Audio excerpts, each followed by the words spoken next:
Shalom, damai di hatiku. Kembali bertemu dengan saya Pendeta Jonathan F. Pulalan pada hari Kamis tanggal 13 April tahun 2023. Mari kita minta pertolongan Roh Kudus untuk pembacaan dan pemberitaan firman Allah. Mari berdoa. Tuhan Yesus, kami mau membaca dan menyampaikan firman-Mu. Urapilah hamba-Mu dengan kuasa Roh-Mu yang kudus. Juga kepada para pendengar yang akan mendengarkan firman Tuhan ini, Tuhan Yesus juga mengurapi dengan kuasa Roh Kudus. Dan Roh Kudus menolong kami untuk kami dapat meyakini dan melakukan firman Allah. Dalam nama Yesus kami berdoa. Amin. Mari kita baca firman Tuhan. Yang pertama diambil dari Injil Matius pasal 28 ayat 1 sampai 10 dan 1 Korintus pasal 15 ayat yang ke-17. Namun saya akan hanya membacakan dalam 1 Korintus pasal 15 ayat ke-17 berkata begini.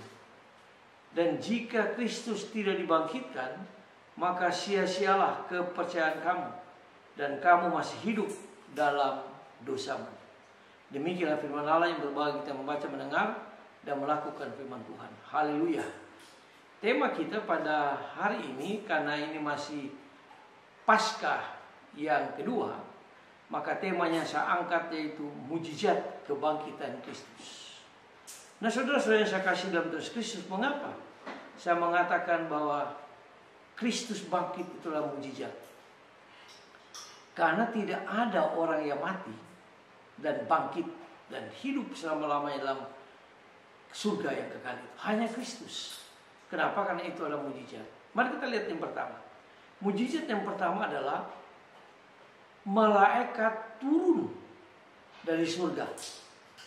Untuk apa? Untuk menggeser batu yang sangat besar dan sangat berat. Digeser oleh malaikat. Dan inilah satu mujizat yang luar biasa.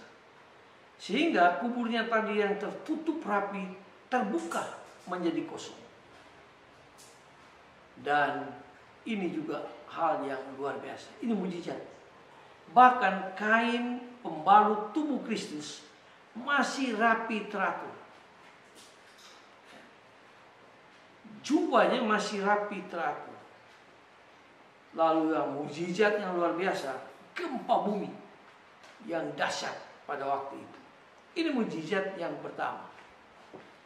Itulah sebabnya kita ragu percaya kepada kebangkitan Kristus. Mujizat yang kedua, tentara-tentara yang menjaga, tentara-tentara Romawi yang menjaga begitu ketat, begitu rapi, tapi mereka sangat ketakutan.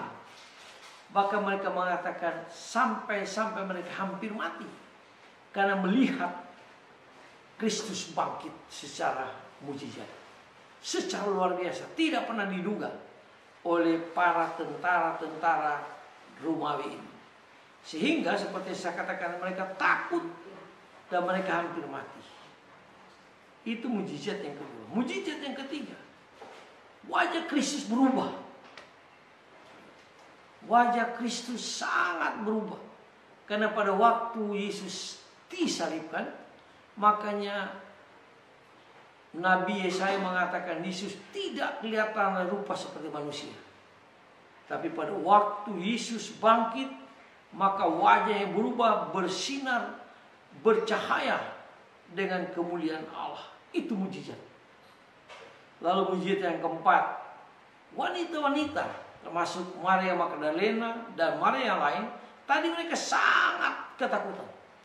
Tapi tak kala malaikat mendekati mereka, tak kala Kristus juga mendekati mereka, maka ketakutan berubah menjadi sukacita yang sangat luar biasa. Dan ini mujizat yang keempat. Mujizat yang kelima. Mujizat yang kelima itu Tuhan Yesus berjalan bersama dua murid ke Emmaus.